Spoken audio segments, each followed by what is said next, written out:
Every corporate budget rests on a single, vital calculation: the precise cost of producing one unit of output. Without this baseline, financial planning is entirely guesswork. Determining that number requires an analyst to navigate a flood of conflicting data points long after the production line has gone silent. Consider this management accounting scenario. A company is reviewing its machine hours per unit to set a standard. The text reveals 4 distinct possibilities: 0.75 hours from manufacturer specifications, 0.78 from a competitor, 0.80 from engineering studies, and last year's average of 0.83. Establishing a budget benchmark from these figures requires the elimination of flawed assumptions about how a factory floor actually functions. A standard cost acts as an objectively determined benchmark. It is designed to alert management the moment production deviates from established expectations. We begin with the highest variable on the timeline: last year's average of 0.83 machine hours per unit.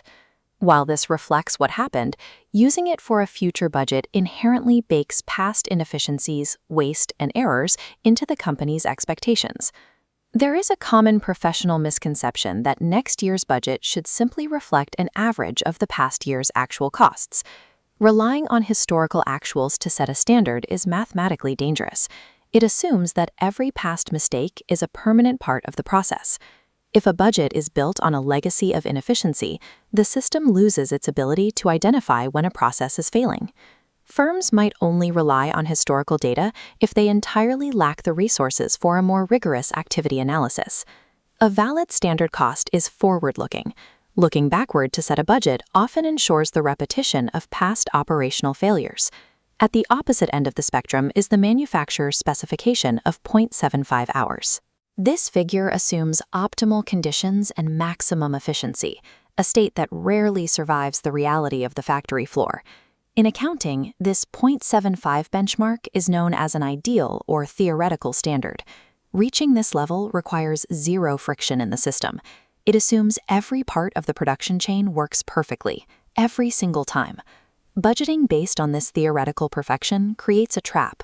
It ignores the physical limitations of machines and the fatigue of human operators.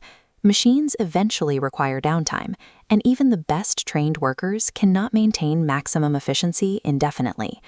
Ideal standards help determine absolute physical limits, but using them for an operational budget guarantees continuous, meaningless variance alerts that eventually destroy morale. This leaves the 0.80 standard established by engineering studies. It accounts for the interplay between workers, materials, and necessary buffer time. This is defined as a practical or currently attainable standard. A practical standard expects high performance from well-trained workers, but it includes mathematical allowances for normal spoilage, waste, and inevitable downtime. Engineers calculate this baseline through activity analysis, a process of identifying and evaluating every individual step in the production chain. This analysis evaluates direct material trade-offs, such as choosing between a cheaper input that causes high waste or a more expensive material that reduces spoilage. It also maps out labor constraints, including pay scales dictated by union agreements and the specific costs of employee benefits. Successful implementation requires a participative, bottom-up team approach involving line managers and accountants, rather than a top-down mandate from executives. Practical standards serve as reliable budgeting tools because they quantify human and mechanical limitations rather than ignoring them. Based on these principles, the company should adopt the engineering standard of 0.80 machine hours per unit for its upcoming budget. The competitor's 0.78 benchmark is disregarded because standard costs must reflect the firm's own internal engineering realities, not external, unverifiable speeds. Once implemented, the practical standard functions as an operational tripwire. While actual production may hover near the 0.80 baseline, any spike to 0.85 is immediately visible. This breach of the baseline triggers a variance alert, notifying management that actual costs have drifted significantly from the budget. This allows management to launch an immediate investigation to resolve the issue before any further production losses escalate. Standard costing provides management with a calibrated, practical baseline, ensuring they know exactly when reality deviates from the operational plan.